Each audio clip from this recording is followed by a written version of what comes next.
Good afternoon, good evening, good night, YouTubers. Welcome to my channel. Welcome to our channel. Welcome to another special edition of Holy Cow. So the housing crisis is hitting a lot of Californians so hard that this 30-year-old commutes 4 hours, 140 miles every day so he doesn't have to pay $4,500 a month San Francisco rent. Good afternoon, good evening, good night, YouTubers. Welcome to my channel. Welcome to our channel. Welcome to another special edition of Holy Cow. So the housing crisis is hitting a lot of Californians so hard that this 30-year-old commutes 4 hours, 140 miles every day so he doesn't have to pay $4,500 a month San Francisco rent. Guys, $4,500 per month is a lot of cake. That's like almost 6,000 Canadian dollars. That's a lot of cake. All right. So let's take a look at this. It's a really interesting video. I'm gonna play this out for you guys right now. Going to and from work is around 140 miles. That's 72 miles each way. My name is Danny. I currently live in Dixon, California, and I work in San Francisco. I work in the public relations marketing space. I work for Sutherland Gold. I specifically work in media relations, creating different types of content for our clients. So in the morning, my alarm clock goes off about 4:30 in the morning. I leave my house around 5 a.m. I drive from Dixon to the closest BART station. BART is the Bay Area Rapid Transit. It's a train system, and that is in Pleasant Hill, California. Drive about 45 minutes to an hour to Pleasant Hill, where I then jump on the San Francisco bound train, and then ride that for anywhere from 35 to 40 minutes to get into San Francisco. So he left the city to basically live the dream, but he's making the commute.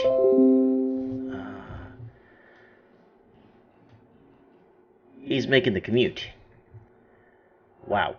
So let's take a look at this. Can't believe it. It's dark and cold. The alarm clock flashes 4:30 a.m.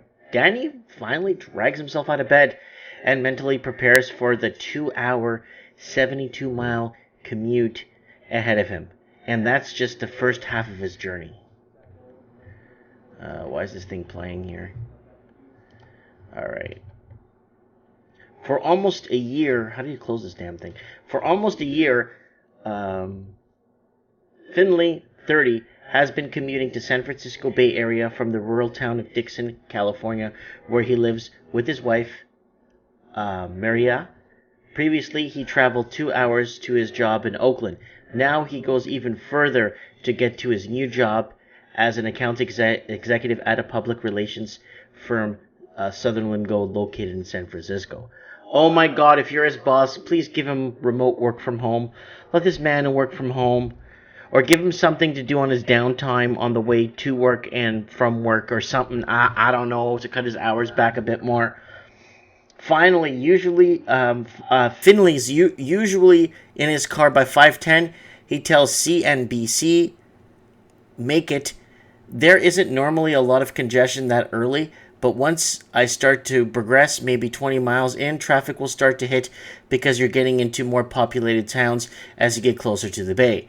He doesn't drive the whole way. On days he's feeling tired, he says, I'll usually drive about 20 minutes from Dixon to a town called Fairfield, then get on a bus 45 minutes all the way to El Cerrito. From there, he takes a 45-minute train ride into the city and walks another 10 minutes to his office. So here it is, the map right here. So he starts here where he's at. Holy smokeroos, man. Ooh. That's a lot of commuting, man. Okay. Other days, he'll drive from Dixon to the town of Pleasant Hill, and then take a train to San Francisco and walk the rest of the way to work. He leaves work about 4 p.m. and gets home around 6. In total, the daily trek takes 4 hours and covers more than 140 miles. Given a 5-day work week, he spends 1,000 hours commuting per year, or about 43 full days on the road. So he's got to be doing something on his downtime. Like, he's got to have a laptop and he's got to be selling stuff on eBay, or he's got to be doing what he knows how to do for smaller companies on the side, like side remote work or something, to keep him occupied. Unless he sleeps on the train, which is different, right? So, okay, let's keep going. Finley took on his super commute in response to the exorbitant housing prices in San Francisco. Job opportunity there are plenty, specifically in the career field that I want to get into, he says, but the cost of living can make it hard for people to call it home. According to the financial website Smart Asset, the total cost of living in San Francisco is more than 62% higher than the national average. The median rent in the city is $4,500, guys. $4,500. Hey, that's better, because Vancouver, Canada is saying that $3,400 or $4,200 is considered affordable rent, right? In the city of Vancouver. So $4,500 US, that's about $6,000. That's like six large. In New York, for comparison, median rent is $2,950. In Boston, $2,750. In Washington, District of Columbia, and Miami, median rents are $2,688 and $2,475 respectively. And in the United States as a whole, the median rent is $1,695, nearly 3 times less than San Francisco. Rent Cafe puts the median price for a 1-bedroom in San Francisco at $32.61, a 2-bedroom at $43.77, and a 3-bedroom at a whopping $51.43. Holy mackerel! Holy cow! When it comes to home buying, the numbers go up even more dramatically. Median home prices are well over $1 million. Home investment company Unison found that you'd need to make at least $349,650 annual salary to afford to buy. So guys, if you want to live in San Francisco, you need to make $349,000 large per year. To afford to buy, for someone earning an average wage, it would take 20 years to save up to 10 points down payment. 20 years. Holy crap. So you need to make $350 large just to live there.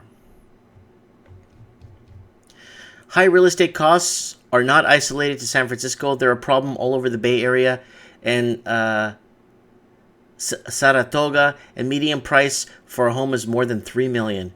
In Palo Alto, it's about $3.3 million. Los Altos, it's more than $3.6 million. And California's most expensive zip code, Atherton, the median home price costs you nearly $7 million.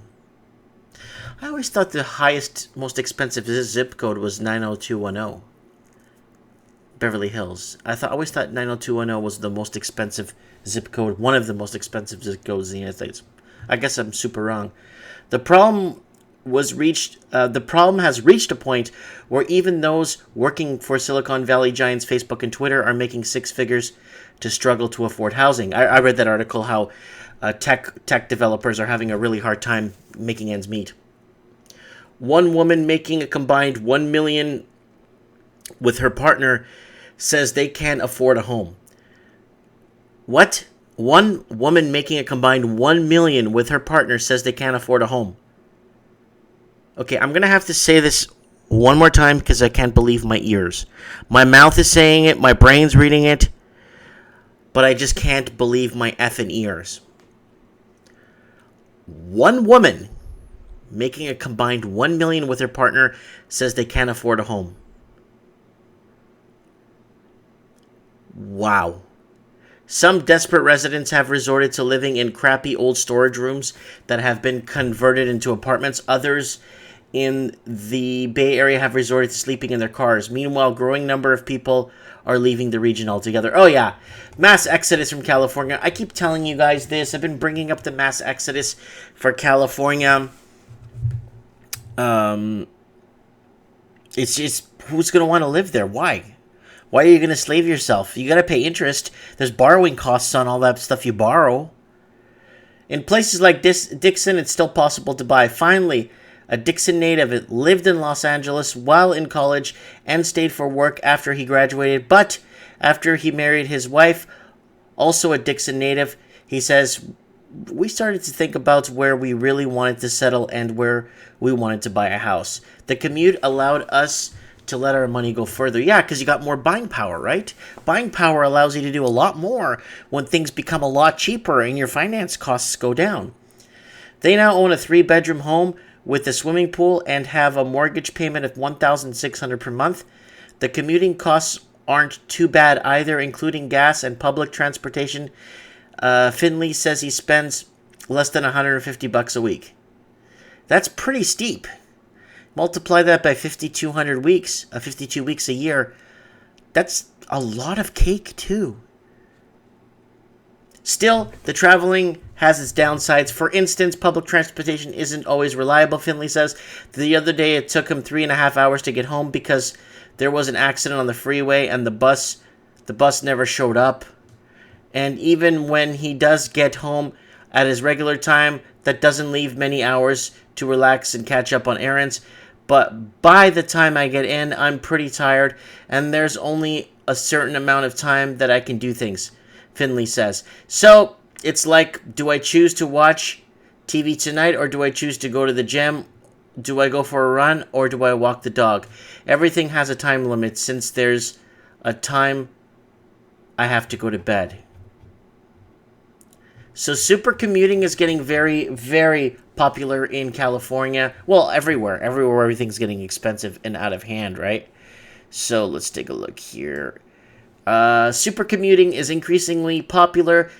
Sydney Bennett, a senior research associate with the real estate site Apartment List, attributes to the rise of super commuting to the fact that high-profile jobs are concentrated in a few select city hubs where high housing costs can lock workers out. Increasingly, the most lucrative jobs and the most talented, wealthy people are converging in superstar cities that are knowledge and technology hubs. Apartment list notes in a recent report, 8 out of the 10 metros with the largest share of supercommuters are regions surrounding the 3 super cities, San Francisco, Los Angeles, and Nueva York. These same 3 cities, the report continues, contain 80% of the zip codes where the median price was $1 million or more. And so while many higher paid, highly educated workers can't afford to live in these cities, other workers are priced out due to demand and restrictive zoning regulations that led to lack of new housing. So they're stuck on California. So that's the share of people that are doing it. Number of super commuters. Wow, look at Los Angeles. 227,000 people super commuting to Los Angeles. Atlanta, Georgia, 101,000 people commute. Washington, the District of Columbia, 138,000. Wow. New York, 616,000 people commuting to Manhattan. Wow. Super commuters all over the world. I think the next big thing, if you want to invent something for super commuters. I don't know, something. Because that's a huge trend, you know what I'm saying? Nationwide, 1 in 36 commuters travel 90 plus minutes to work each day. That's a lot of cake. That's a lot of people. The report finds, and while the number many seem small, Bennett says it's growing. In 2005, there were 3.1 million supercommuters, about 2.4% of commuters. Now, 2016, there were 4 million, almost 3% of the total. That's a lot of people. Of the top 10 cities with the largest share of supercommuters, 5 are in California, and San Francisco ranks number 6. The trend reaches to the East Coast, too. We see simple commuting from all over New York, New Jersey, and even Pennsylvania to have somewhere they could afford to live and have the job they want, Bennett tells CNBC. Make it. For some, the commute is the right trade-off for the lifestyles. So maybe they don't want to live in an urban city, but where the jobs are, and so they make the sacrifice to live where they want to live. See, I moved 3 hours out of the biggest city here, Vancouver. I moved 3 hours east, northeast of Vancouver, in the mountainous country here, and I think it's phenomenal. But I would never commute to Vancouver, or even Hope. Man, I think the closest, I wouldn't even commute to Kamloops. It's too far. You know what I'm saying? For the next 10 years, housing prices, especially superstar cities, could continue to rise. Home values in San Francisco have gone up 10% over the past year, reports Zillow, and predicted to rise another 8% in the next year. Similar trends can be seen in popular urban areas across the country. Bennett says building more affordable homes and more public transportation could ease the burden on many commuters. Some businesses and policymakers are working towards that. So, guys, do you remember the article I read for you guys, where in Dublin, Ireland, there are companies that have to move out of Dublin and Belfast, of the two big cities there in Ireland, because they just can't afford to the people graduating from school can't afford to live in those cities, so they're paying their first and last month's rent, and some companies are relocating outside of the city because the people will go for the job and get to the job, but the commute, it's just not, it's the commuting is a little bit different in the UK. So a lot of people are not getting a job or not taking the job of their dreams because they can't afford to live in that city. And I'm very shocked that so many people are traveling so far. I guess it's their dream and they want to live their dream, right? Do what they want. So that's that, guys. So in the grand scheme of things, he adds, I could see myself doing this for the next 10 years. Yep, I wanted to read this to you guys. I'm afraid that, but if you think that's bad, $1 million for the average median house, look at this. I read this article before this. You seeing this article? $3.9 million junk heap in the market in Vancouver. Could San Francisco become the next Vancouver? $3.9 million junk heap is on the market in Vancouver. And this is not Beverly Hills. This is not San Francisco. This is not Santa Barbara. This is not Hollywood Hills. This is just an average area. There's nothing spectacular about this. Narrow streets, congested traffic, antisocial city. So this is big time, you know what I'm saying? So could San Francisco be the next Vancouver?